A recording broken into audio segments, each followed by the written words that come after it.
Bom, começando aqui o terceiro vídeo que eu quero fazer tratando sobre vulnerabilidades, e esse em específico falando da vulnerabilidade LGBTQIA+. Lembrando que os dois primeiros tratavam em sequência sobre a vulnerabilidade étnico-racial e vulnerabilidade de gênero, entendida assim, a das mulheres. Nessa aqui, eu não me apeguei tanto à sigla. A sigla ela não segue um padrão internacional, então eu procurei me apegar à vulnerabilidade que abarca todas as pessoas que, por uma questão ou de orientação sexual, ou de identidade de gênero, ou de uma condição biológica, elas sofrem por isso na sociedade e são tolhidas de seus direitos mais fundamentais. Então, é um tema muito relevante. Estamos aí no mês do orgulho LGBT, às vésperas do Dia Internacional. Eu queria comentar um pouquinho também sobre as várias questões que abrangem esse tema. E aí os pontos a serem abordados, minha ideia é falar desde a questão da vulnerabilidade em si, o que ela significa, a compreensão histórica que temos sobre gênero e orientação sexual, a invenção da padronização, como que surgem os modelos que a sociedade vai conduzindo depois, qual o papel da religião nesse meio, e aí adentrando em partes específicas da sigla, falando primeiro sobre questão ligada à orientação sexual, depois identidade de gênero, intersexualidade. Falar um pouco sobre as formas de violência que acontecem, como se deu a evolução dos direitos LGBT no Brasil e uma reflexão final sobre reconhecimento e dignidade. E começando aqui, falar especificamente o que é a vulnerabilidade LGBT. Né? A vulnerabilidade está na pessoa ou no modo como a sociedade a trata. E é importante a gente perceber que, como eu coloquei aqui, né, a produção social do preconceito. Aí temos a vulnerabilidade, o estigma, o preconceito e a exclusão. A pessoa, a vulnerabilidade, ela tem a ver com a ideia, como eu já falei nos outros vídeos, né? Vem do latim vulnerabilis, que quer dizer a capacidade de ser ferido, de ser atacado de alguma forma. E a vulnerabilidade ela está muito associada a uma situação, principalmente na comunidade LGBT, de que você, ao nascer LGBT, isso não faz com que o corpo seja biologicamente frágil. É o Estado que acaba impondo essas condições de fragilidade. Então, essa vulnerabilidade, ela não é uma vulnerabilidade como já tratamos como já tratei aqui em outros vídeos, não é uma vulnerabilidade que decorre da natureza humana. As vulnerabilidades naturais que nós temos é a questão da finitude, da fragilidade do corpo, mas tudo que cerca da questão LGBT tem a ver mais com essa questão da imposição social disso. E aí a gente se vale de estigmas, né? Estigma vem do latim, que se fala, é bem parecido, estigma, que quer dizer ponto, quer dizer marca. Tanto que a pessoa que tem astigmatismo é a pessoa que o, o olho não consegue focar, não tem um ponto, né? Não tem um direcionamento. E o estigma para a sociedade ele nada mais é do que uma marca que vai conduzir a pessoa para sofrer diante da sociedade um jeito que a sociedade quer que ela seja. E aí percebemos que isso está arraigado a uma ideia de preconceito e que vai produzir no seio da sociedade uma exclusão institucional imensa, inclusive de alcance a direitos básicos, a direitos. É, é muito curioso quando tratamos de vulnerabilidade, porque estamos falando que direitos básicos, quem os possui, está numa situação de privilégio, quando na verdade a obtenção de direitos básicos deveria ser uma característica comum, natural e básica para o desenvolvimento de qualquer sociedade, né? E aqui eu trago para a conversa são dois pensadores. Primeiro, o Irving Goffman. O Irving Goffman ele vai falar do estigma dessa ideia da identidade deteriorada, porque basicamente o que ele ele tem um livro, né, de 63 que tem esse nome, estigma.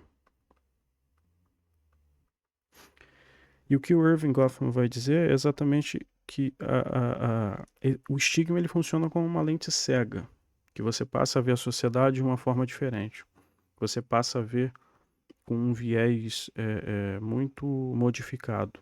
Então, a sociedade ela não enxerga mais o médico, o professor, ela vai enxergar na pessoa LGBT apenas isso, a identidade e a orientação sexual, como se houvesse uma redução da pessoa apenas nessas valências. E o Irving Goffman ele vai falar de como a sociedade produz um, uma, um padrão, né, que é basicamente cis e hétero. E do quão difícil é porque a pessoa que não se encaixa nesse padrão, ela vive num constante estado de alerta. Porque quem não se encaixa no padrão sofre as punições do Estado, que muitas vezes se resumem em alcance de direitos básicos. Então pode-se dizer que nesse sentido, a pessoa LGBT ele acaba tendo de calcular os passos que ela precisa dar.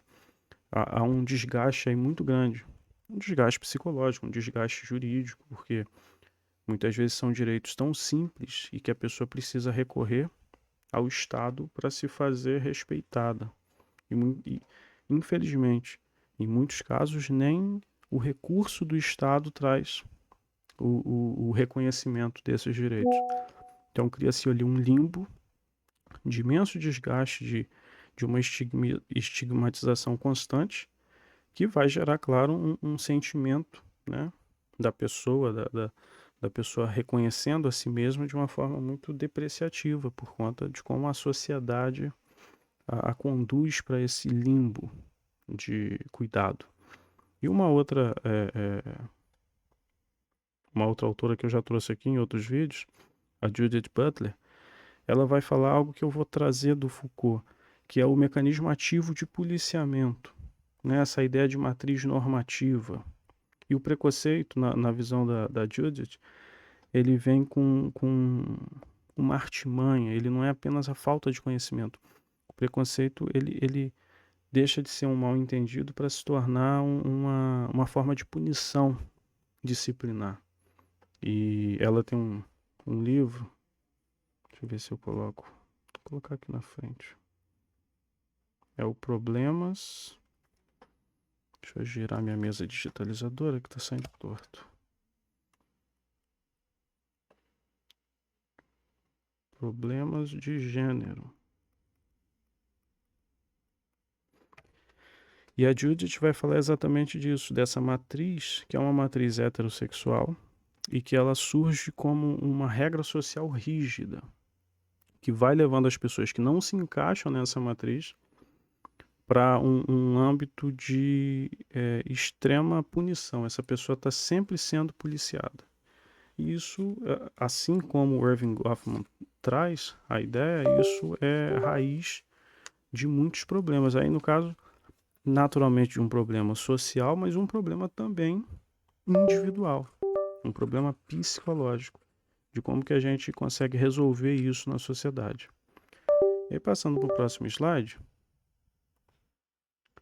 eu queria debater a ideia da compreensão histórica, né? As identidades LGBT, elas sempre existiram ou elas foram inventadas pela modernidade, né? Como que era esse contato com o que fugia do padrão heterossexual e cisgênero? Será que na história, né, antigamente, como que se lidava com isso? Será que esse é um fenômeno recente? O preconceito também? Então aqui eu trouxe três posicionamentos: o greco-romano, os povos indígenas americanos e o da Índia e da Polinésia. São posicionamentos que eu acho que cada um, a seu modo, eles se unificam para trazer para a gente uma visão muito interessante de como que se deu essa evolução histórica. Então, na ideia da Grécia e da Roma, nós temos uma sociedade que trata a sexualidade com essa divisão em papéis sociais. Como eu já trouxe no outro slide falando da ideia da polis, da ideia que você tinha a parte fora de casa e a parte dentro de casa. Então, A posição sexual ela era determinante, não no sentido de homem ou mulher, mas qual era o posicionamento sexual que a pessoa tinha dentro daquele ato, não tanto de gênero. E havia muito se é comentado sobre isso, principalmente na sociedade grega, havia contatos homoafetivos, digamos assim, que vão estar ali na gênese até de uma ideia do que nós podemos chamar de pederastia, que tem a ver com o pai de que é jovem, né? E urastia ali que tem a ver com amor. Então, de homens que iniciavam é, é, jovens que estavam lá para entender algum tipo de ofício ou até em questão de guerra e que havia uma iniciação sexual. E aí daí que vem até o nome pederastia, que depois acaba tendo uma compreensão bem estigmatizante e preconceituosa. Mas já havia um contato homoafetivo e essa sociedade, tanto a grega como a romana, ela tinha, mas não havia uma definição como nós temos na sociedade hoje. Essas definições, como eu vou demonstrar, elas acontecem, elas são legitimadas muito pela presença, né, pela imposição religiosa. E aí eu trouxe dois exemplos aqui que eu acho interessantes dos povos indígenas americanos, que várias tribos reconheciam esse conceito de Two Spirit. O Two Spirit é um conceito em masculino e feminino pertencentes em uma só pessoa. Então, depreende-se dessa ideia conceitual a existência de pessoas a gênero ou não binárias, intersexo nessas sociedades. E que, nesse caso, eles tinham até uma nomenclatura, não eram pessoas que eram excluídas totalmente daquele seio social. Lembrando, claro, que estamos falando de tribos com vieses totalmente diferentes e culturas bem diversificadas. Na Índia e na Polinésia, eu vou trazer isso um pouco quando eu estiver falando sobre o budismo, mas havia ali o conceito milenar dos Rígiras e, no caso da Polinésia, os indivíduos, os Mahu. Tanto os Rígiras como os Mahu eram pessoas que tinham essas características de transitoriedade. Assim como no caso das tribos, o reconhecimento do conceito desse Two Spirit, nos Rígiras e nos Mahu também isso. Mas nos Rígiras e nos Mahu é curioso que eles viam, no caso, aqui quando eu falo da Polinésia, ali o Tahiti, essas pessoas que ficavam transicionando entre o masculino e o feminino, elas eram muitas das vezes as pessoas que eram escolhidas para abençoar casamentos, elas eram tinham uma posição dentro daquela sociedade de proeminência. Não havia também a exclusão dessas pessoas.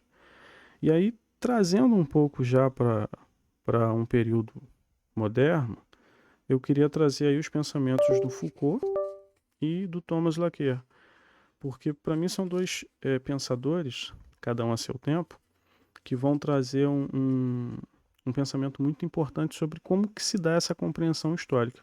Então o Foucault, ele vai falar basicamente dessa compreensão da mudança, né, do ato para a identidade, e ele vai falar da invenção do que ele chama de espécie. O Foucault, o Foucault é um francês, tem muitos vídeos aqui no canal que tratam do Foucault, ele tem uma importância, ele é um filósofo, e ele escreve, acho que é a história da sexualidade.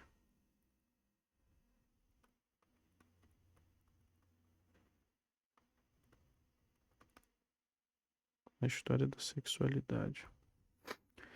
Nesse livro da história da sexualidade, é um livro ali, agora da década de 80, o Foucault ele vai falar como que a sociedade ela inventa essa espécie de que o ato homoafetivo ele era, até a sociedade moderna, ele era um ato que sofria com a ideia de ser considerado uma transgressão. mas que na sociedade moderna há uma patologização desse ato. É um ato que passa a ser incorporado na sociedade, essa pessoa passa a ser é, é, colocada como uma espécie inteira de pessoas incorretas. Isso traz uma estigmatização muito grande, porque nessa história da sexualidade que o Foucault escreve, ele vai falar como que até o século XVIII, até o começo do século XIX, não havia, até por questão do que vai surgindo da colonização e até mesmo do surgimento da própria psiquiatria, você passa a ter ciências que vão conceituar, que vão englobar comportamentos, identidades em caixinhas e vão usar pensamentos estigmatizantes para repreender essas maneiras de ser. E o Foucault ele é muito interessante, que ele fala do ato para a identidade, que basicamente é a ideia de a ciência moderna ela transformar em doença algo que é uma identidade. Transformar em doença algo que é uma orientação, algo que é natural, como qualquer outra coisa natural. Então, há uma carga determinante nessa ideia moderna dessa ampliação do preconceito. E o Thomas Laqueur, ele faz uma análise que é muito até mais aprofundada. Ele apesar do nome, ele é dos Estados Unidos, ele é um historiador, e ele traz nos estudos dele o modelo do sexo único, que ele fala que os dois sexos, né, o masculino e o feminino, eles foram, segundo o Laqueur, eles foram inventados. E como assim que houve como que se dá a invenção de dois sexos? Não são coisas naturalmente depreendidas? Para o Laqueur, não. Porque ele vai trazer entendimentos da Idade Média de que só existia um sexo.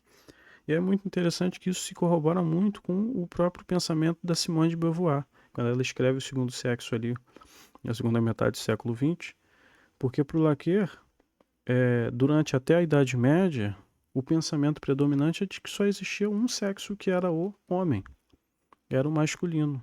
Ele era, como a própria Simone de Beauvoir vai ressaltar isso, era o padrão a ser seguido. E era a única parte determinante e importante, por assim dizer, da sociedade. E essa invenção dos dois sexos, ela é recente.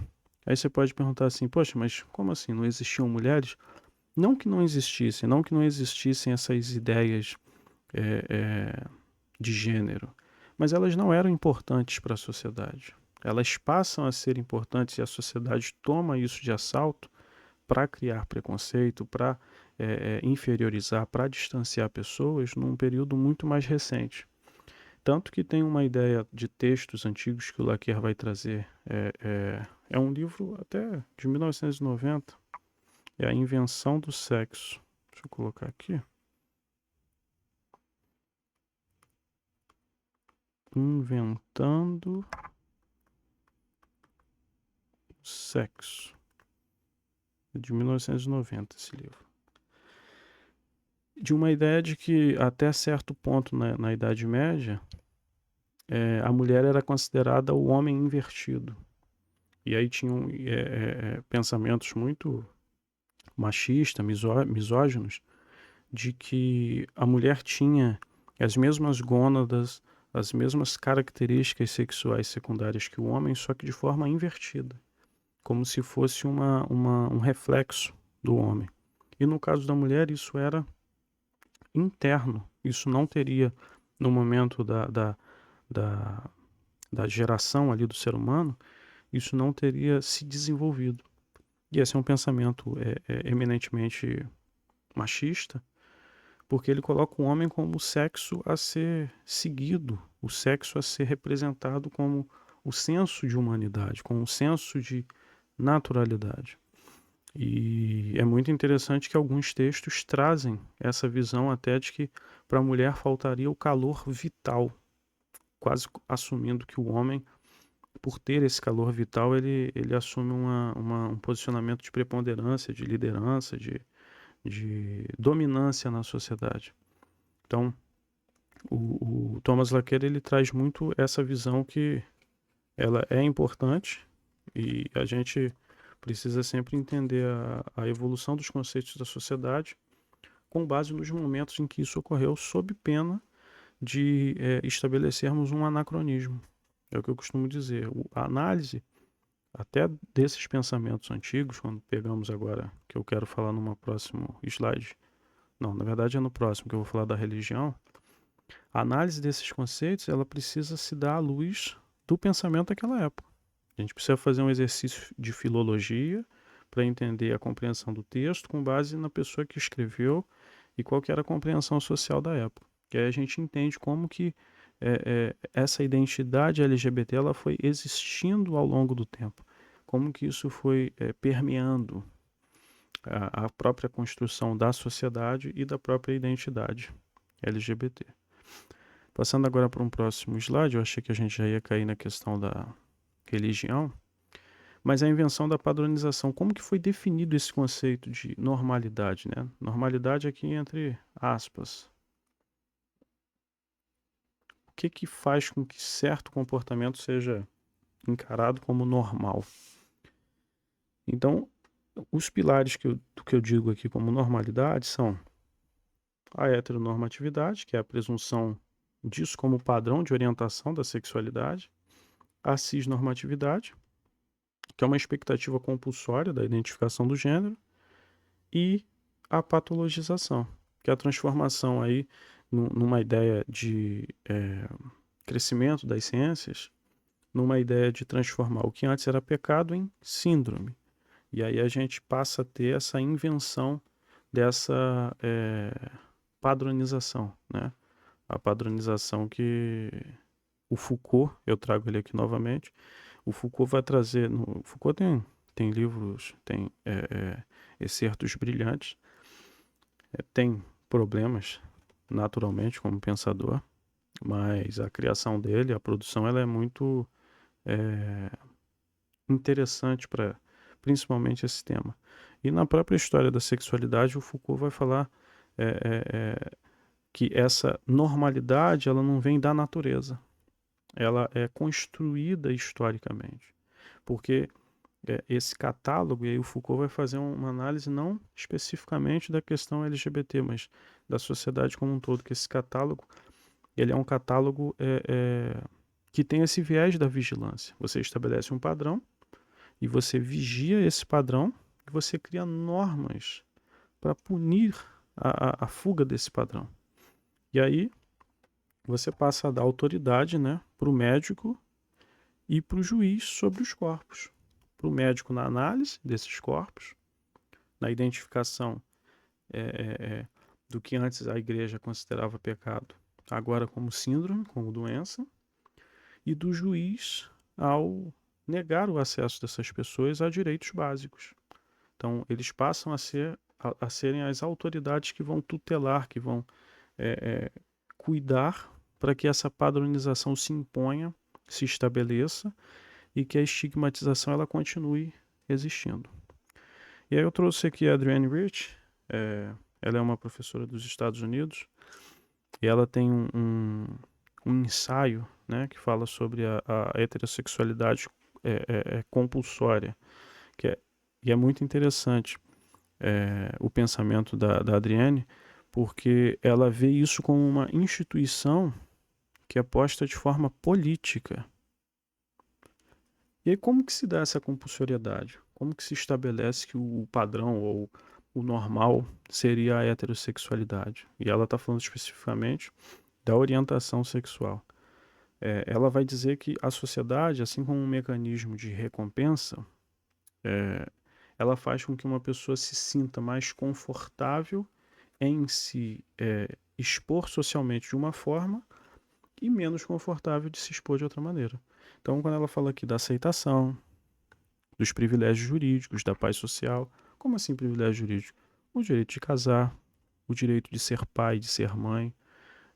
Quando você retira isso, e historicamente isso foi retirado da comunidade LGBT, a comunidade ainda caminha a passos, praticamente engatinha é, é, na, na, no alcance desses direitos, ainda é necessária muita luta, mas historicamente a Adrienne Rich ela vê esse tipo de situação como uma recompensa da sociedade. E isso é que traz essa ideia da compulsoriedade. Porque se você vai ter esse tipo de punição da sociedade, se você não se encaixar no padrão que a sociedade colocou como o normal, como que você pode dizer que você é livre verdadeiramente para escolher se, no caso, a alternativa vai significar perder a família, perder o emprego ou até mesmo perder a vida? Não existiria, então, segundo Adrienne Rich, e ela fala muito sobre o direito, principalmente lésbico, ali no começo da década de 80, como que você vai dizer que você é livre para escolher a sua orientação sexual, quando a alternativa ela é tão danosa? E isso é algo que eu trago aqui para o debate, para o estudo, porque são pensadores que vão acrescentando, que vão agregando, que vão dando uma dimensão cada vez maior desse fenômeno, né, de se entender como que se dá a aquisição dessa padronização por parte da sociedade, primeiramente, e depois dos desafios, né? Como que a gente vai costumar dizer que uma pessoa escolheu determinada coisa? Não, a pessoa escolheu ali a orientação sexual dela. Que liberdade que se tem numa sociedade em que a vigilância, como diz o Foucault, ela é tão forte, né? E aí, seguindo para o próximo slide, que é para falar sobre a religião e a diversidade sexual.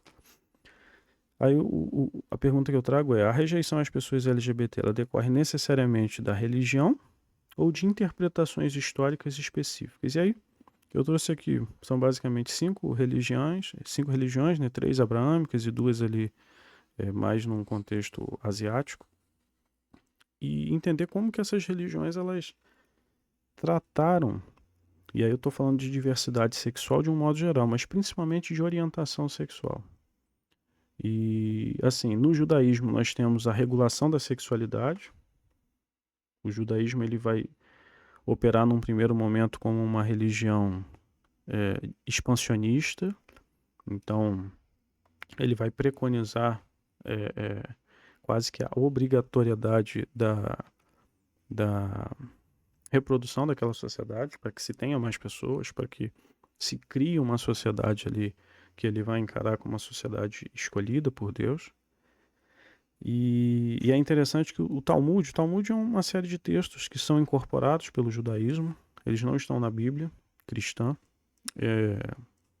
são textos rabínicos, por assim dizer, e em dado momento o Talmud traz orientações e coloca 6 gêneros, o Talmud.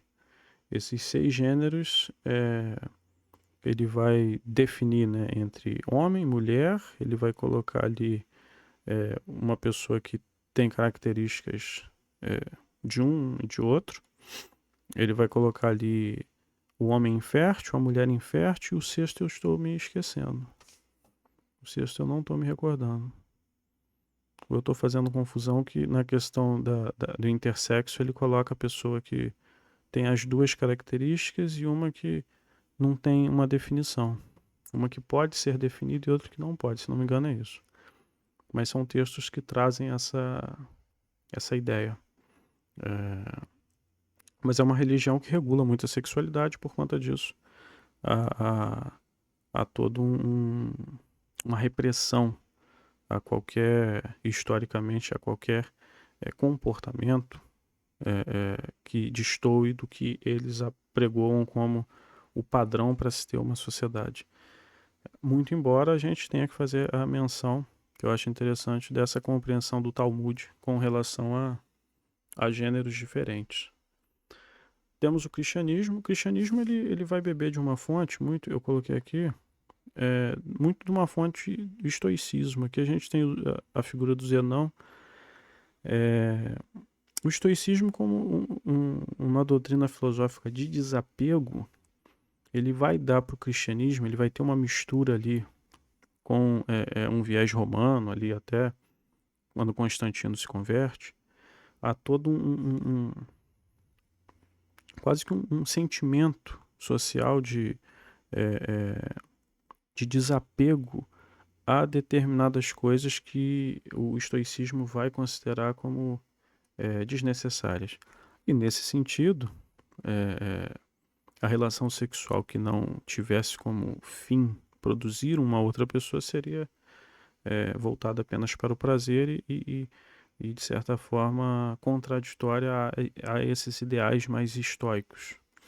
Então, o cristianismo ele pega não só os seus próprios dogmas, mas também do judaísmo, mas ele junta a isso muito desse ideal greco-romano numa ideia mais estoica, ali do começo do século III para o IV. E vai ter, historicamente, aqui principalmente com o desenvolvimento da Igreja Católica, a valorização da castidade e do celibato. Então, é uma repressão da sexualidade, nesse sentido.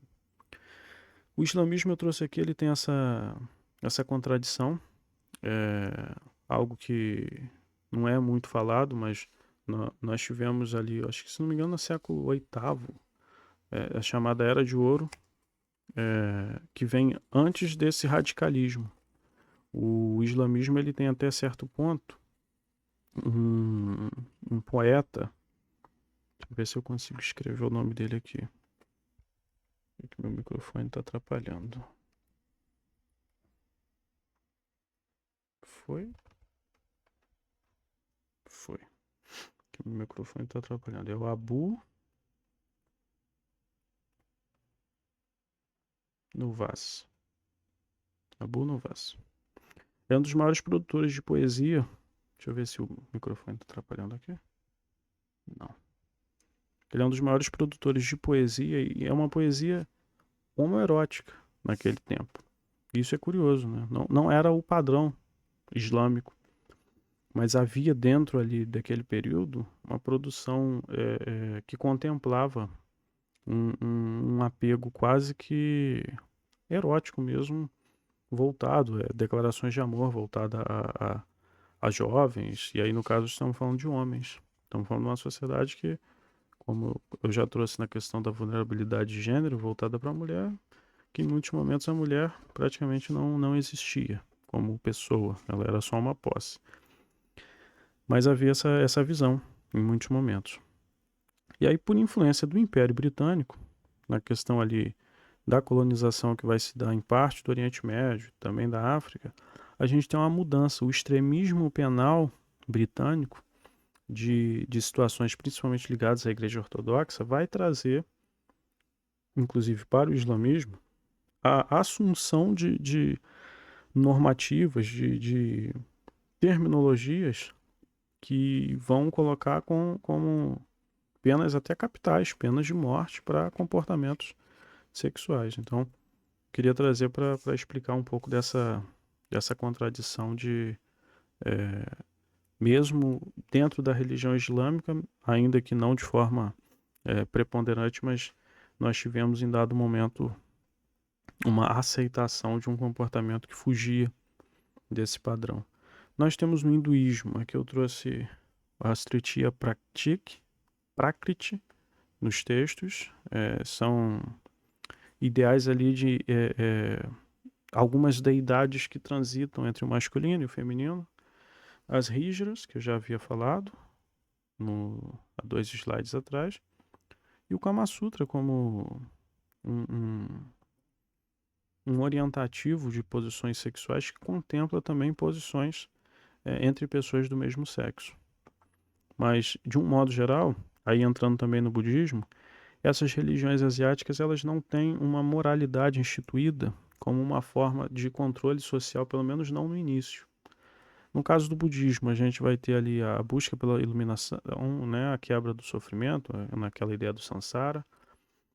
Mas a moralidade sexual ela vai passar a ser moldada pelos costumes daquele povo.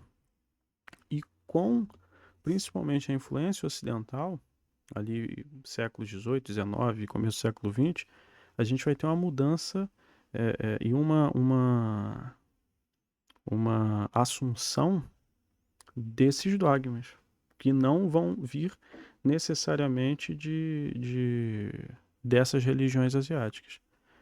E aí a gente tem exemplos, por exemplo, no budismo, de relações românticas e até sexuais entre monges e aqueles acólitos mais jovens, samurais também, enfim. E aí eu quis trazer aqui embaixo, deixa eu ver se está aparecendo no vídeo, que eu não estou tendo a referência de aparecer ou não. Está. É o John Boswell e a Marcella Althaus-Reid. Esses dois pensadores, primeiro John Boswell, ele vai falar sobre a quebra do paradigma cristão, e a Marcella vai falar da teologia da libertação e ela é preponderante na questão da teologia queer. O John Boswell, ele é um historiador estadunidense. Ele fala sobre, se não me engano, o livro dele é Tolerância Social, Cristianismo e Homossexualidade. Eu acho que é alguma coisa assim. É um livro da década de 80. Ele, como historiador, ele vai contestar muito dessa ideia de que o cristianismo ele sempre tenha condenado a homossexualidade. Do mesmo modo, né? Então, ele é muito criticado por religiosos, porque acreditam que ele faz uma exegese deturpada dos textos bíblicos, mas ele vai se fundar nesse ponto de que essa relação de perseguição, no caso ele está falando da homossexualidade, ou seja, de um contexto de orientação sexual, é como sendo algo historicamente construído. Basicamente o que ele está trazendo é muito dessa ideia de que o cristianismo, que é o que ele está baseando o livro dele, ele não se importa tanto com essas questões, mas que o preconceito ele vem ao longo do tempo. Ele é uma construção da sociedade, historicamente. E a Marcella Althaus-Reid, ela vai dizer basicamente, ela tem um livro que é a Teologia... Vou tentar me lembrar aqui, mas é um livro do começo dos anos 2000. A Teologia Indecente. Teologia Indecente. A Marcella, ela é uma argentina e muito que ela vai falar da teologia da libertação tem a ver com a ideia de que, para ela, a teologia foi sequestrada pelo movimento da classe dominante numa sociedade. Era um movimento que não queria a diversidade sexual.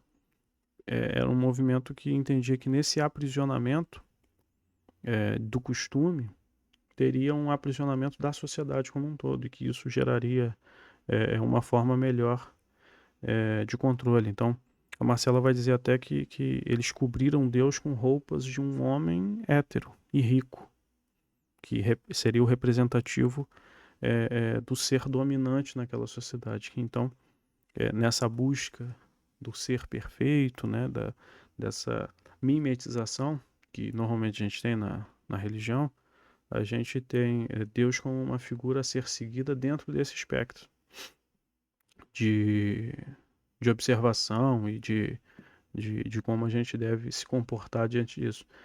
E ela traz uma reflexão que é interessante dentro da teologia. E ela é proeminente na ideia da teologia queer.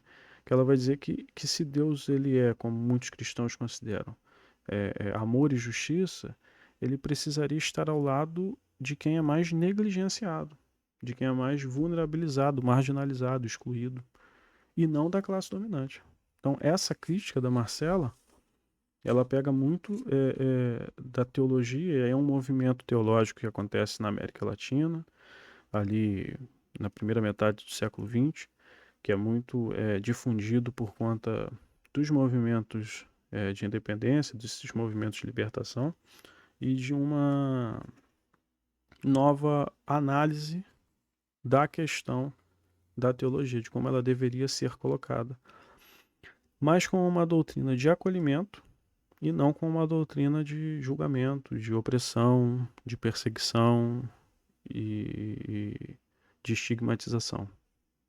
Aí passando para o próximo slide, agora falando especificamente de uma das partes da sigla. Né? A sigla em si, da comunidade LGBT, ela é uma sigla que ela incorpora mais letras, ela tem... deixa eu ver se está aparecendo. Acho que aqui aparece se eu colocar.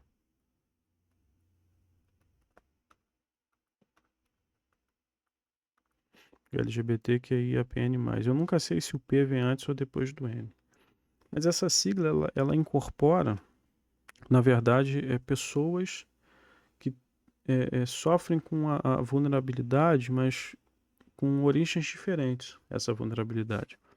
Então nós temos basicamente nessa sigla uma diferença de orientação sexual, que é o que eu vou abordar nesse slide em si, mas também temos de identidade de gênero e temos de um fator biológico ali, e também de uma questão de adequação do fator biológico à sociedade. Mas essa sigla, ela pode ser várias coisas, mas certamente o que ela sempre vai ser é acolhedora dessa diversidade, que como a gente vê é uma diversidade que ela é natural. A natureza ama a diversidade e não se traz aqui nenhum tipo de conceito estigmatizante. Basicamente é isso que se fala com base realmente em estudos, né? A gente poderia estar falando aqui precisamos abraçar pessoas que têm um comportamento fora do comum. E não é isso que se diz. O que a gente precisa é reconhecer que esses comportamentos que infelizmente uma parte grandiosa da sociedade ainda encara como anormal, são comportamentos plenamente normais. São identidades normais, são orientações normais e enquanto sociedade, enquanto ser humano, a gente precisa entender isso. E esse eu acho que é o papel do estudo, da filosofia, do direito, enfim. Especificamente aqui na questão da orientação sexual, né? Como eu falo, é necessário dar nome aos afetos que parte da sociedade oprime historicamente. E aqui eu queria começar a falar sobre esse biólogo, ele é um biólogo dos Estados Unidos, o Alfred Kinsey. O Alfred Kinsey ele produz um relatório, ele faz várias pesquisas, essas são pesquisas até confidenciais, e ele publica um relatório depois dessas pesquisas. E ele vai chegar à conclusão de que a sexualidade ela não ela é não binária, ou seja, ela não se encaixa nesse padrão apenas da pessoa que é heterossexual e da pessoa que é homossexual. Ele vai perceber que existe, no fundo, um degradê de possibilidades, que o espectro analisado dentro da questão da orientação sexual, ele é um espectro muito fluido. Ele é mais essa ideia do degradê, de um contraste que ele vai mudando, do que especificamente de uma caixinha, em que você tem um encaixe apenas de um tipo ou de outro tipo. Então ele refuta isso, essa ideia de que ou você é isso ou você é aquilo. Então existe um degradê de possibilidades. Ele vai publicar, que é conhecida, né? A escala de Kinsey, que ela vai de 0 a 6. Hoje a gente tem nessa escala também o X, que é referente à sexualidade. Mas o interessante é que a ideia da orientação sexual por Kinsey, ela pode aparecer em diferentes graus. Essa escala, ela, infelizmente, eu trago ela aqui, mas ela não descreve a nossa complexidade atual. Mas que é interessante perceber que o Kinsey ele vai ali na metade do século, né? O relatório dele é de 1948. Ele vai trazer um questionamento muito importante sobre essa rigidez na divisão da sexualidade. E esse é um caminho ali inicial para se entender como funciona a questão da orientação sexual e como que a gente precisa encarar isso na nossa sociedade. Então, basicamente, por orientação sexual, a gente entende que é a direção da atração afetiva e sexual de uma pessoa. Eu acho importante frisar aqui o afetivo, porque se a gente ficar focando apenas em orientação sexual, vai dar a entender que é uma relação baseada com um fim, com um propósito da relação sexual. E não é isso que se preconiza. O que se preconiza quando duas pessoas estão juntas é uma relação que ela pode ter e pode não ter o sexo, mas é que isso não desfaz aquela relação. Como aquela ideia antiga de que o casamento precisava ter o sexo para ser consumado. Isso é uma ideia muito antiga. Essa ideia já está em desuso. Os relacionamentos eles não são legitimados pela questão sexual. Existe uma questão afetiva que ela é muito mais importante. E aí, antes de falar da questão da heterossexualidade, da homossexualidade, que eu não quero trazer esses slides como nem tenho a pretensão de fazer uma catalogação, de explicar, isso é aquilo, não. Mas apenas trazer vieses de confirmação, de entendimento sobre pontos importantes. E a questão da orientação sexual ela faz parte muito do núcleo do direito ao projeto de vida, que é uma parte fundamental do ser humano.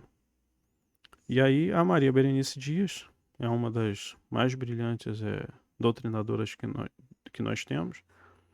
Ela é uma das que primeiro vai falar e que vai trazer essa ideia da homoafetividade, que vai romper com a ideia da sexualidade, nua e crua, por assim dizer, mas que vai colocar a ideia da afetividade como proeminente, né? O homoafetivo em vez do homossexual.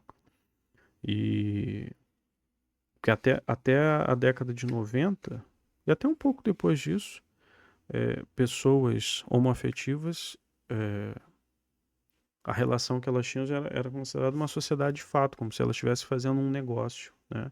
Então a gente tem da Maria Berenice Dias, no ano 2000, a gente vai ter a Livre União Homossexual, que vai mudar de nome, é um livro dela que muda de nome e que vai se tornar uma afetividade e os direitos LGBT+. E é interessante essa compreensão, como que ela avança com o tempo.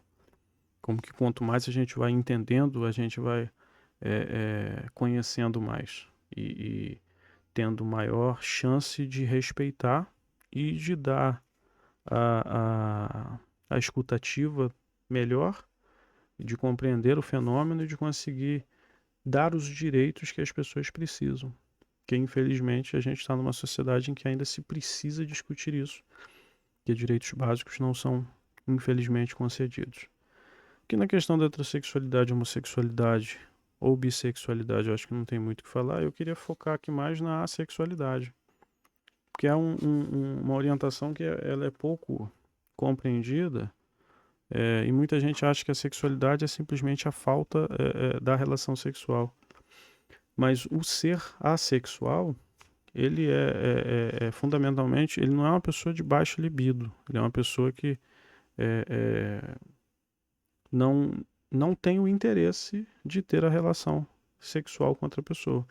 Isso não quer dizer que seja uma pessoa que não tenha libido, isso não quer dizer que seja uma pessoa que, eventualmente, até para fazer a vontade do parceiro, que não seja uma pessoa que tenha relação, que não seja uma pessoa que não case, não namore, não se relacione, e até uma pessoa que não se satisfaça sozinha. Isso não quer dizer nada disso.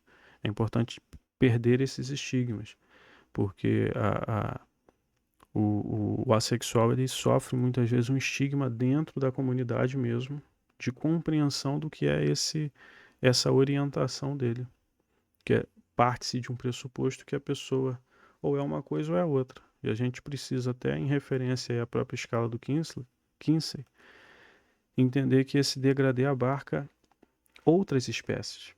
E que no caso da escala de Kinsey houve essa adição, né, da escala 0 a 6, que no caso da escala Kinsey, essa escala ela partiria, né, do ser que seria completamente hétero para o ser que seria completamente homossexual. E aqui teriam gradações, né? E a parte X da escala ela tá relacionada ao assexual. Então é importante a gente entender, até para conseguir definir melhor e conseguir abarcar e, e dar os direitos que a pessoa precisa. Passando agora para o próximo slide, falando sobre identidade de gênero. A questão da identidade de gênero, ela vai ser essa ideia de percepção íntima e profunda de quem o indivíduo é, né? Eu queria primeiro, antes de entrar na identidade de gênero e até nas hipóteses, falar sobre esses autores. A Judith Butler, que eu já falei, até foi, se não me engano, no vídeo falando sobre a vulnerabilidade feminina, ela fala muito da ideia da performatividade e do gênero como atuação repetida.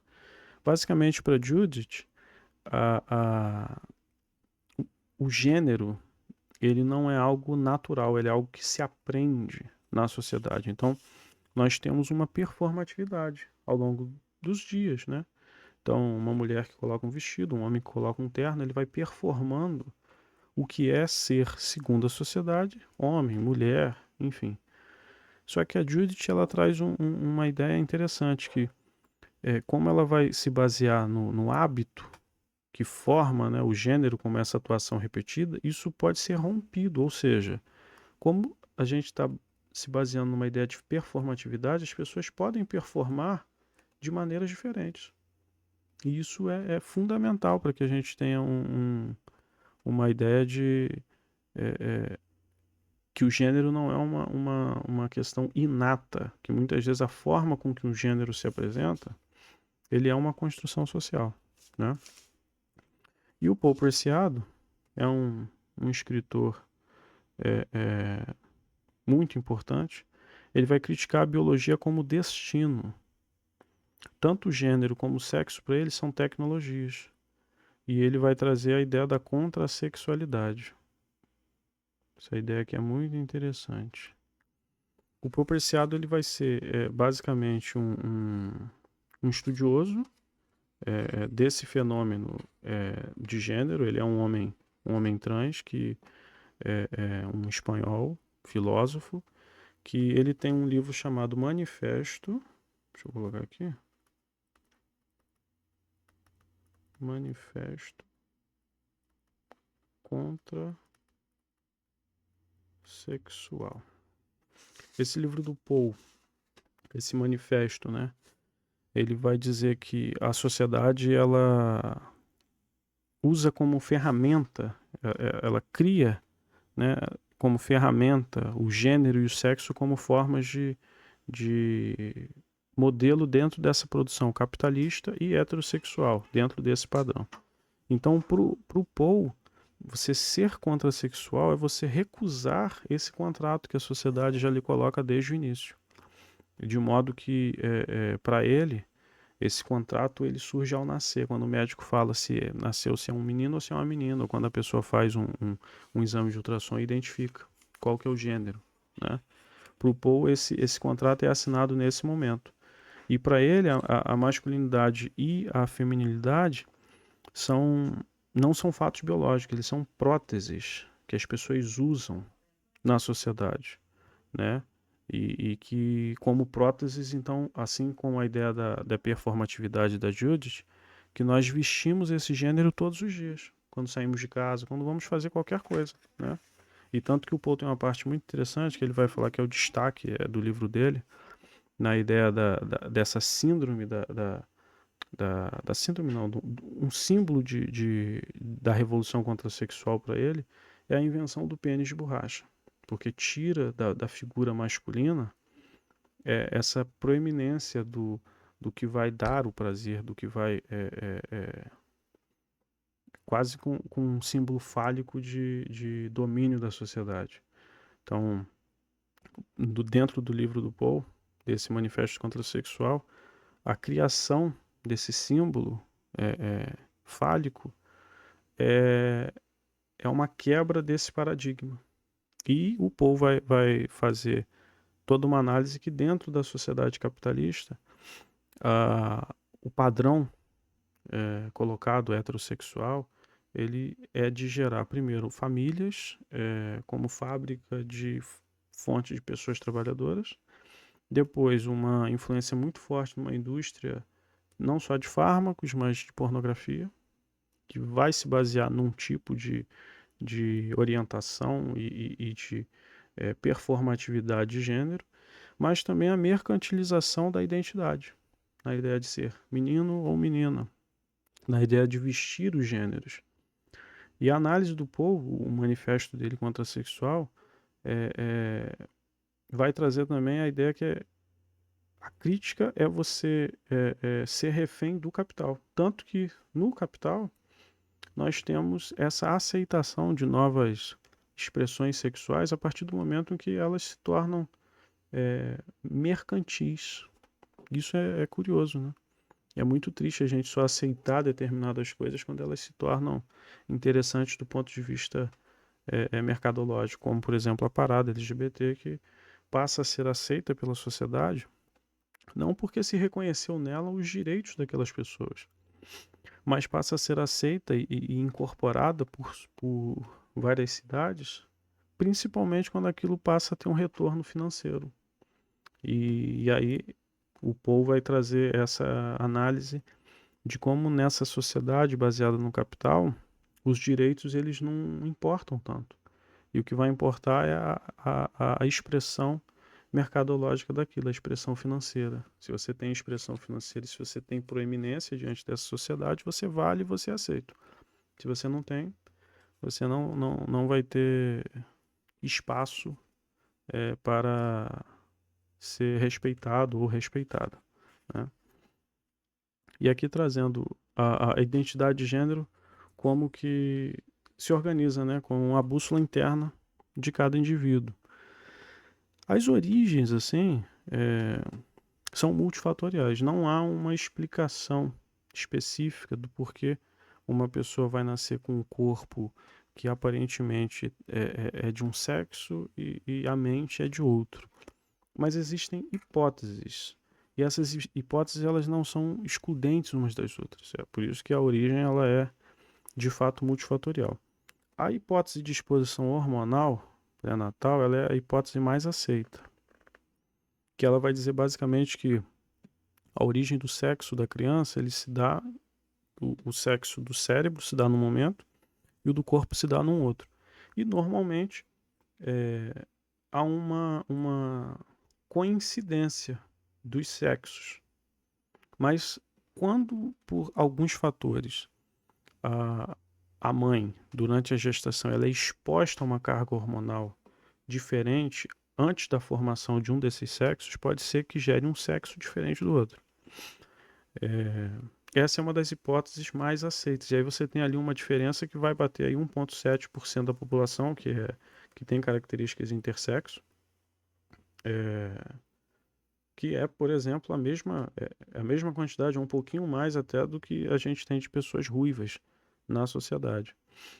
Então, essa é uma das hipóteses. A outra hipótese que eu trouxe aqui é da neurobiologia.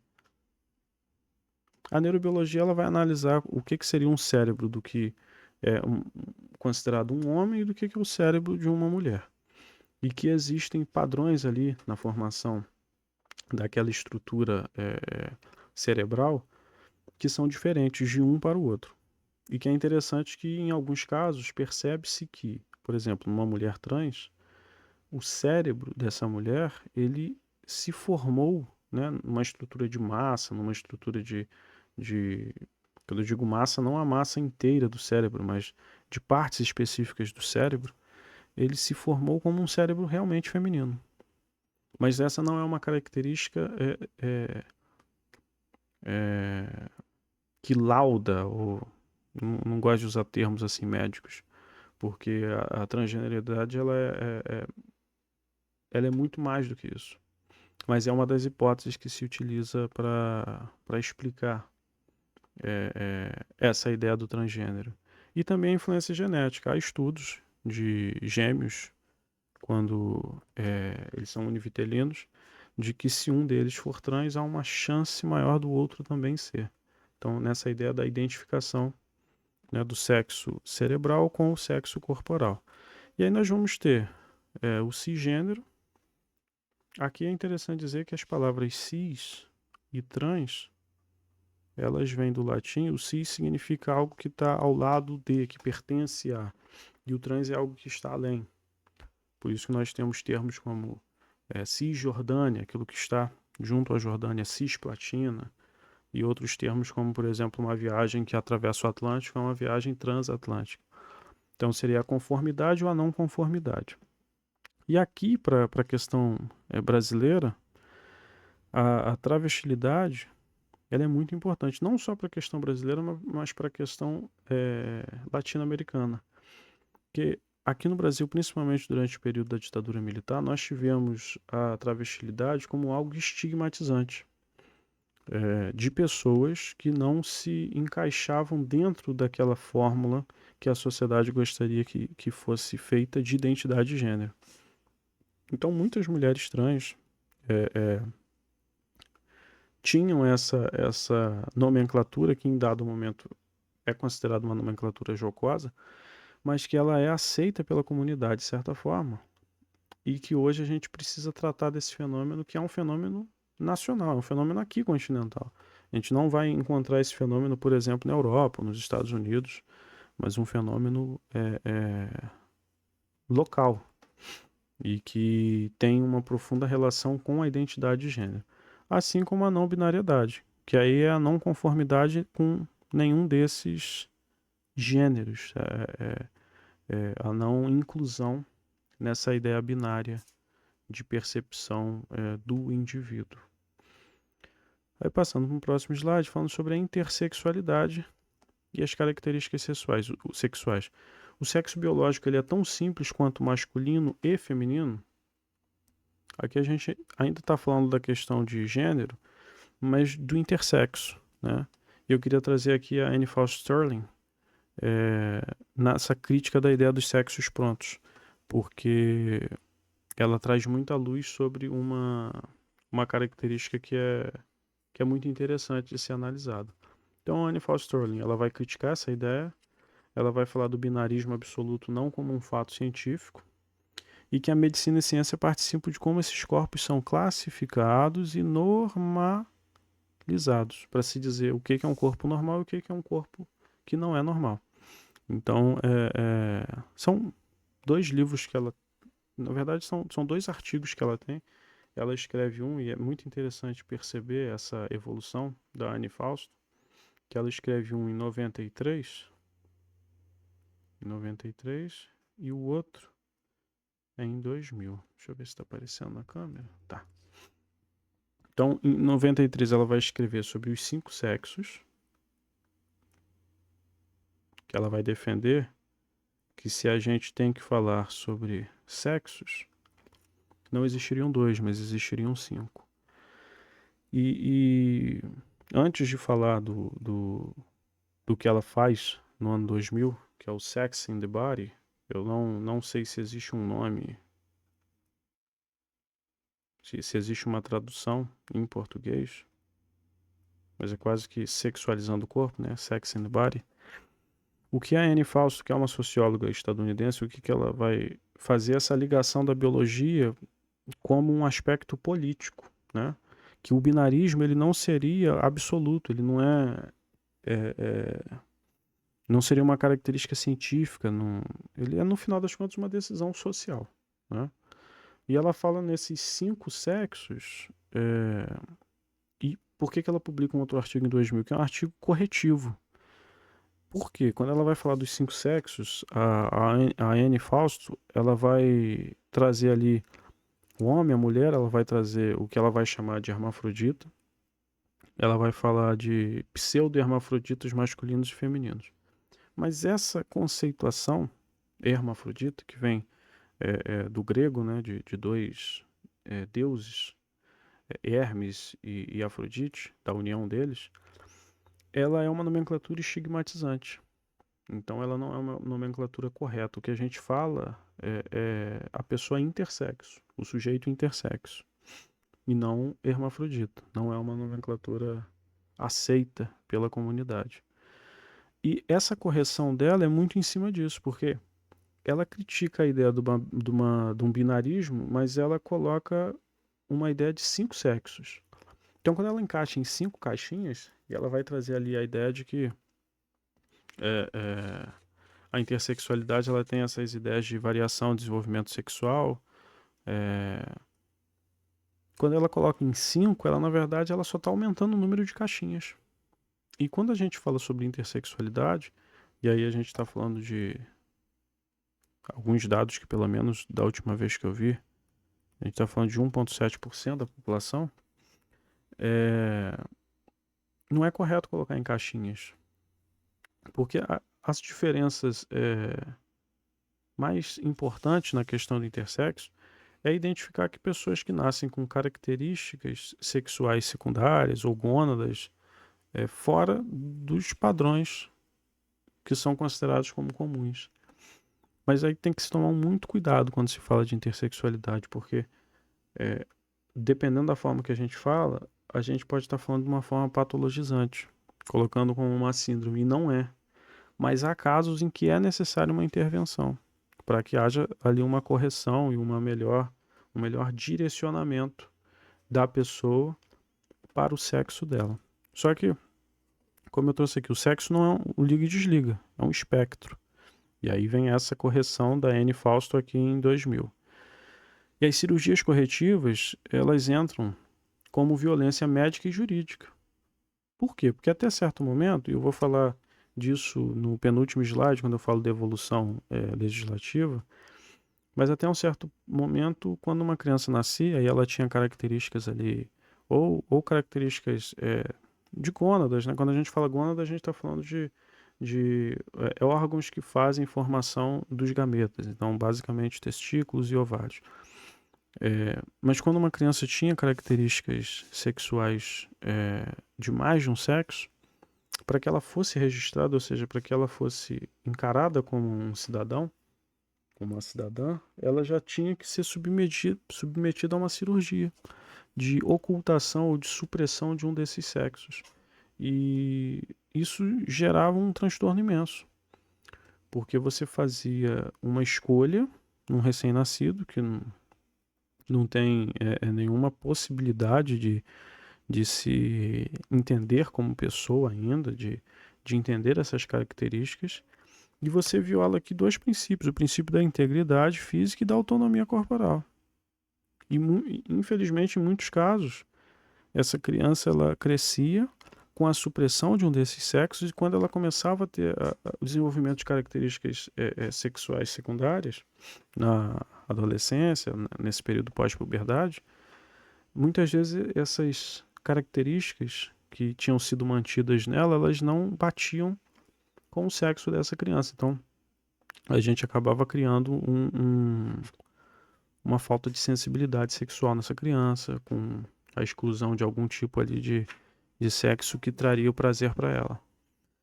E é importante a gente ter uma atenção muito especial nessa questão da intersexualidade, para compreender esse fenômeno, que na verdade faz parte da diversidade humana, né? E é algo que eu sempre trago como uma reflexão, é que a natureza ama a diversidade, porque ela é cheia da diversidade. A natureza ela não é binária, né? Assim como eu gosto de dizer na questão das cores, a natureza não tem branco e preto, a natureza tem uma série de cores diferentes, e nada melhor do que, no caso, o arco-íris para conseguir representar esse colorido que também é de representação humana. Chegando aqui para o nosso 8º slide, ele é grande, deixa eu ver, está aparecendo. Falando sobre violência e vulnerabilidade. Destacar que a vulnerabilidade ela não é um acaso, ela acaba sendo um projeto sistêmico. Porque a partir do momento que você tem uma sociedade que exclui pessoas do acesso a direitos básicos, nós vamos ter algo que é um projeto de Estado, um projeto de fazer com que pessoas sejam estigmatizadas e tenham o afastamento de direitos básicos, pessoas não serem consideradas no núcleo mais duro e mais simples de direitos humanos.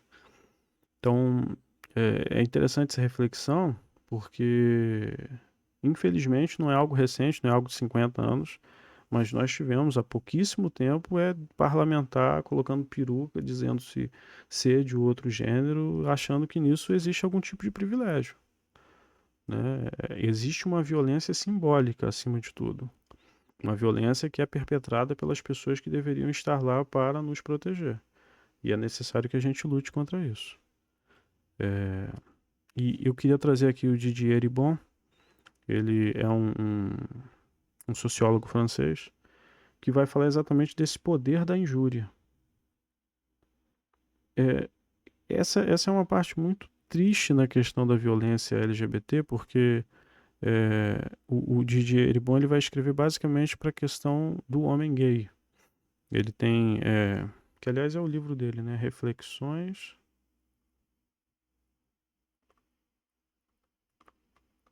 sobre a questão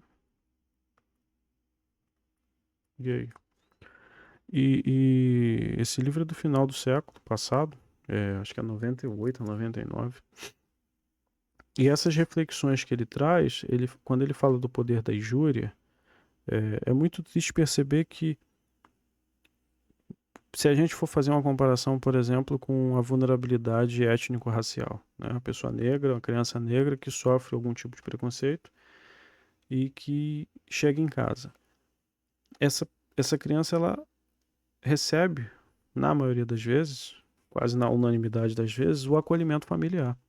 No caso da pessoa LGBT, é dentro de casa que ela vai sofrer o início das opressões. Não é fora. E se for fora, quando ela for dentro de casa buscar esse abrigo, ela não vai encontrar. Então, essa é uma constatação que ela é muito violenta, ela é muito triste, ela ainda demonstra que vivemos numa sociedade muito arcaica de identificação do que é a liberdade individual e que é necessário evoluir muito nesse contexto.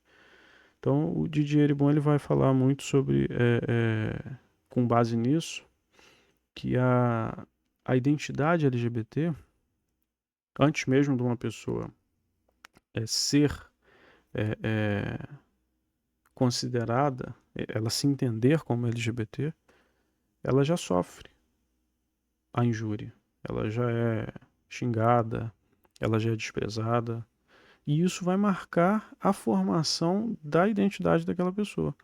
Então, eu queria que você que me ouve, que não se insere nessa comunidade, que você entendesse, tenta imaginar como que seria a formação da sua identidade, desde o momento você sendo, da formação da sua identidade, você sendo xingado é, por uma coisa que é natural. Então, o Didier Eribon ele vai dizer que isso gera um processo de inferiorização social que vai marcar essa subjetividade.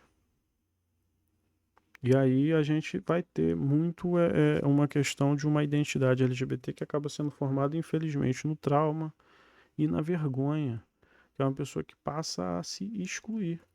E aí vem o êxodo urbano, que a exclusão ela é muito é, é, invisível em muitos momentos. Ela não precisa de gritos para ocorrer, né? E aí essa pessoa vai usar anonimato como salvação. Aqui na subversão do estigma eu falo daqui a pouco. E é uma melancolia que passa a ser inapagável. De muitos relatos que a gente ouve de pessoas que, mesmo depois de construírem suas famílias, de terem ali um núcleo de respeito, mas de sofrerem pela lembrança do que lá atrás foi que as forjou com base nesse trauma. E ninguém merece ser forjado com base em trauma nenhum. As pessoas precisam ser respeitadas, né? Isso é o mais importante. A subversão do estigma que o Didier Bon vai trazer é uma ideia interessante de que muitos insultos, até psicológicos, sofridos pela sociedade, pela comunidade LGBT, eles passam a ser associados como uma forma de crescimento. Então, é eu pegar o xingamento que me é feito e eu assumi-lo. Falar, não existe problema nenhum nisso. Não existe problema nisso. A gente vê isso muito no esporte, né? Os mascotes, a forma com que algumas torcidas, a forma com que elas são tratadas e que elas assumem aquilo como um símbolo e que a comunidade ela acaba subvertendo esse estigma em muitos casos. E aí temos vários tipos de violência. Violência física, que é aquela que deixa marcas, a psicológica. Mas eu queria falar da violência institucional, e que ela tem muito a ver com a ideia da falta de acesso a direitos. Quando você vai buscar o direito e o Estado juiz ele diz não. E aí essa é uma violência que ela repete aquilo que a sociedade já estava fazendo. É como se o Estado tivesse como instituição falando, você não tem direitos aqui. Então essa violência ela precisa ser combatida porque é através dela que a gente vai conquistar a eliminação das outras. E aí temos a exclusão familiar, muito com base naquela ideia da falta do afeto, do apego, né, dessa quebra do auxílio familiar. E a exclusão escolar. Isso vai ocorrer desde os mais tenros anos. Antes mesmo até da formação, da concretização da identidade da pessoa entender, né, o que ela é sexualmente falando, ou até numa questão de gênero. São pessoas em tenra idade, são crianças ali que muitas vezes já sofrem sem nem saberem o porquê que elas estão sofrendo. Aí passando aqui para o penúltimo slide, eu queria falar um pouco sobre essa evolução dos direitos LGBTQIA+, no Brasil. Eu trouxe aqui alguns, isso não abarca toda a legislação, todas as decisões importantes sobre o tema, mas aí ficaria um vídeo realmente muito longo, e o meu intuito aqui é fazer com que as principais questões sejam trazidas. Então, aqui, principalmente falar dessa resolução de 99, esse é o Conselho Federal de Psicologia. Aqui a gente tem a chamada despatologização, que é quando deixa de ser considerado doença, porque até um certo ponto a homossexualidade ela tinha um CID, a transexualidade ela tinha um CID, como se fosse uma doença. E se algo é uma doença, você tem uma terapia, né? Então, a gente passa a ter, a partir aí de 99, a proibição dessas terapias de reversão sexual, que comumente foram consideradas como cura gay. Infelizmente, hoje em dia, ainda são perpetradas por muitos núcleos religiosos que precisam ser denunciados e punidos, porque ninguém pode se ancorar ou se proteger em questão religiosa para perpetrar preconceito, independentemente do que se pense sobre religião. Quando a gente está numa sociedade que adquire certo status de garantia de direitos, você não pode usar a religião como muleta para desfazimento desses direitos. Então, ou essas religiões se adequam ao status mínimo ali de obtimento de direitos, ou elas vão ser criminalizadas. As pessoas que continuarem promovendo esses discursos de ódio serão criminalizadas. Então, é um absurdo. Estou falando de uma resolução de 99, ou seja, já são 27 anos da resolução, e a gente vê igrejas, principalmente evangélicas, fazendo uso dessas terapias de conversão, como se isso fosse possível, né? Aí temos em 2011 essa ADI, a DPF, principalmente nessa de descumprimento de preceito fundamental, nessa arguição de descumprimento, o reconhecimento da união homoafetiva. Como que isso ocorreu no Brasil? O que basicamente o STF ele veio colocar é a entidade homoafetiva no mesmo status da heteroafetiva. Então, reconhecer a união estável entre pessoas do mesmo sexo, que até 2011, durante muito período aí na nossa formação enquanto sociedade, era considerado uma sociedade de fato, como se fosse um negócio ali que você tivesse com a pessoa, um negócio jurídico, né? A gente vai ter também aqui em 2013 a regulamentação do casamento civil. Eu lembro como se fosse ontem. Isso era período pós, assim, de eu ter terminado a minha faculdade, em que o CNJ, por meio da resolução 175, ele proibiu que os cartórios se negassem a casar pessoas do mesmo sexo, e aí teve um bafafá danado no Brasil, enfim. Enfim, a situação parece que foi estabelecida, mas é um movimento muito importante. E aí a gente precisa fazer uma ressalva. Nós temos um grupo de parlamentares, né? Nós temos um Congresso que ele é muito omisso. São parlamentares, inclusive, que abraçam a causa, mas que não criam projetos, não se envolvem na tentativa de modificar Constituição Federal e Código Civil no sentido de abraçar esses direitos da diversidade. E muitas vezes isso acaba caindo no STF, porque a obtenção de direitos a gente não pode, o juiz não pode se negar a dizer o direito se não houver norma reconhecendo ele. Então, é uma vergonha que em pleno 2026 a gente tem aqui, eu trouxe aqui 7 regulamentações de direitos LGBT e nenhuma é lei. Não tem nenhuma lei aqui. A gente tem resoluções, quase ali normas de orientação dentro daquele conselho e decisões judiciais. Isso é um absurdo. No Brasil, assim, a gente está falando de 2026, né? Uma Constituição de 88, Constituição Cidadã. E é uma vergonha para a classe de deputados e senadores que nós temos. Que ainda quando defensores de causas da diversidade são omissos em muitos momentos. Nos momentos que deveriam falar, não falam. E uma sociedade que se diz conservadora, defensora de direitos, mas que, infelizmente, né? Enfim, não vou adentrar muito nesse tópico, senão vou desandar aqui o intuito do vídeo.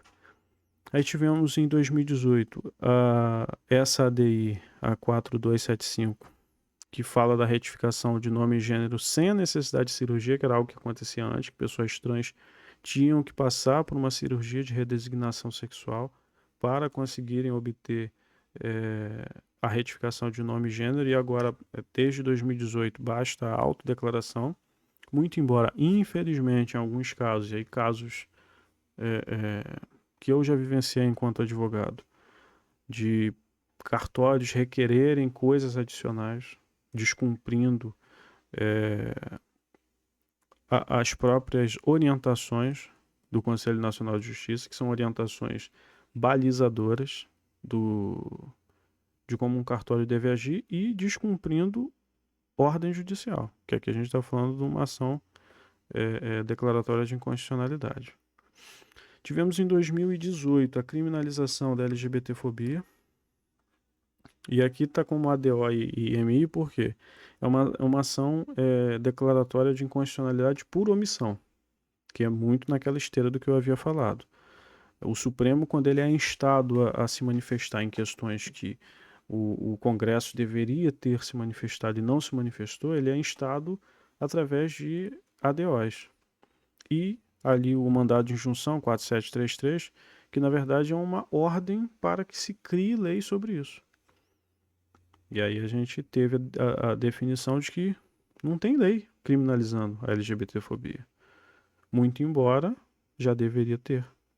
Porque a criação de uma lei dessa está em total acordo com os ideais de direitos fundamentais e humanos que nós temos, como eu vou falar um pouquinho mais ali à frente sobre um desembargador brasileiro e uma incrível produção doutrinária dele. Mas essa criminalização, ela criou meio que colocou no mesmo status da criminalização do racismo, como se fossem coisas iguais. Não são coisas iguais, deveriam ter particularidades diferentes, mas é uma forma de pelo menos ter uma proteção, ainda que na falta de manifestação estatal. Tivemos em 2020 a ADI 5543, que liberou a doação de sangue. Aqui são homens que fazem sexo com homens, que havia uma estigmatização muito grande, de uma ideia de que quando a pessoa ia doar sangue, se fosse um homem que teria feito sexo, e aí era perguntado se tinha feito sexo com outro homem, e não era permitido a doação de sangue. E em 2021 esse provimento 122 do CNJ, que altera as regras do registro civil, sendo permitido que se coloque na certidão sexo ignorado. Isso tenta corrigir um pouco daquilo que eu falei ali atrás, da ideia da cirurgia como a violação daquele princípio da autonomia corporal. Então, para se corrigir, hoje na certidão pode estar constando sexo ignorado, segundo o provimento CNJ, como uma forma de proteção daquela criança.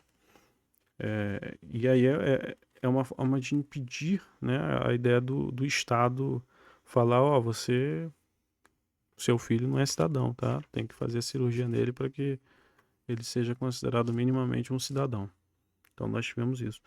O Roger Halpe Rios, e aí eu coloco aqui a defesa dos direitos sexuais, que eu escrevi em cima. Aqui. Ele é um desembargador lá do TRF4, brasileiro, né? Ele tem um profundo trabalho na questão dos direitos LGBT e dos direitos sexuais como um todo. E ele tem uma análise que eu considero brilhante, porque ele vai dizer que a nossa Constituição, quando ela fala da defesa de direitos fundamentais, quando a gente fala de direitos humanos, o Roger Halpe Rios ele tem um livro chamado Em Defesa dos Direitos Sexuais, que esses direitos eles são espécies de direitos humanos. Então ele trabalha uma necessidade de interpretar a Constituição Federal de uma forma inclusiva e não sob esse viés da heteronormatividade. Então ele tem o que é uma análise muito interessante dessa ideia de que os direitos já estão lá, a gente só precisa interpretá-los. E aí, para a obtenção desses direitos, dessas garantias, muitas vezes a gente não precisa necessariamente de normas, mas que os magistrados precisam fazer essa exegese, né? Essa interpretação, essa aplicação no dia a dia, essa aplicação no mundo real, saindo da teoria. E por isso eu faço menção aqui ao livro dele. E aí, indo para o último slide e terminando o vídeo de hoje, fala sobre reconhecimento e dignidade. A questão de reconhecimento, quando a gente fala de direitos LGBT, a gente tem que falar, historicamente, eu estou gravando isso dia 22 de junho. Junho é o mês do orgulho e dia 28 é o Dia Internacional do Orgulho, que ele guarda muita relação com a revolta de Stonewall. A gente teve, se não me engano, foi em 1969, 28 de junho de 1969, em Nova York, havia uma repressão aos bares que aceitavam pessoas gays e de uma diversidade sexual. Então a polícia batia nesses bares e por muitas vezes fechava os bares, impedia que aquelas pessoas ali estivessem.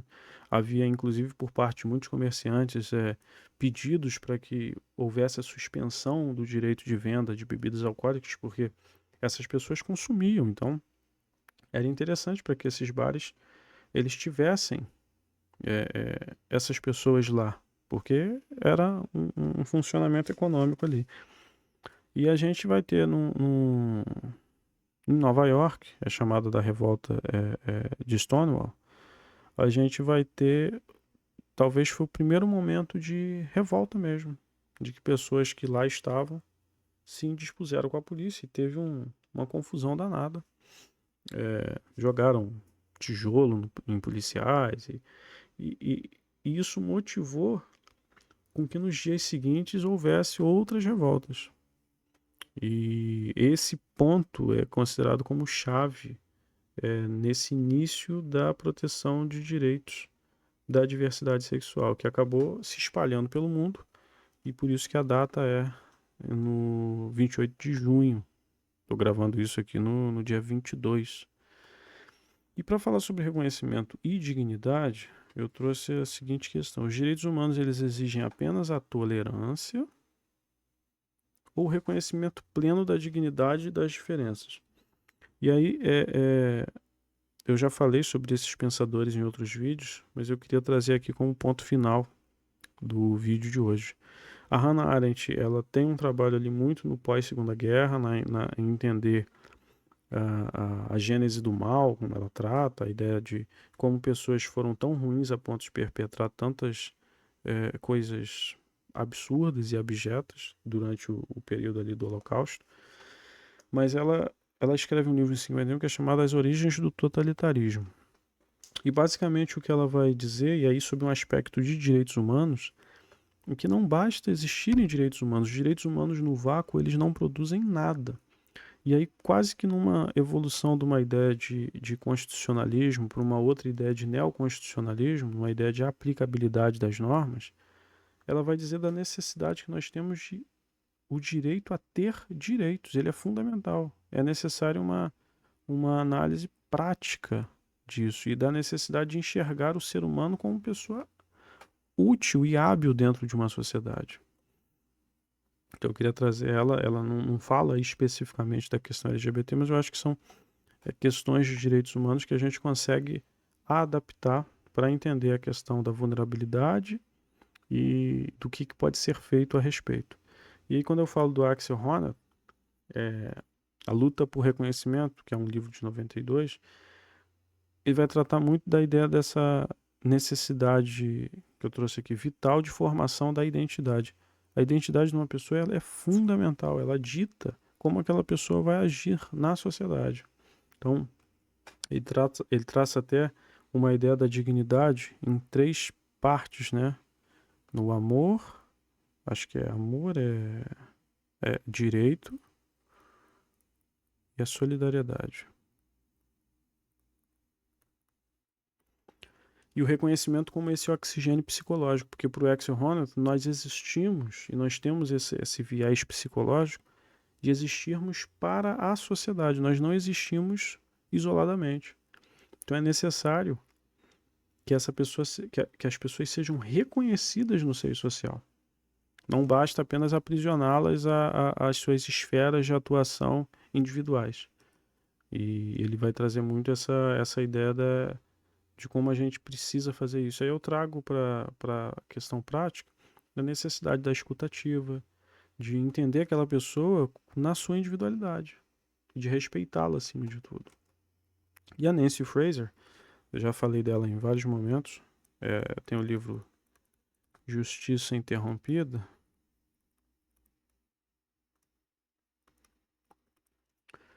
que ela trata a justiça com uma natureza bidimensional. Como assim?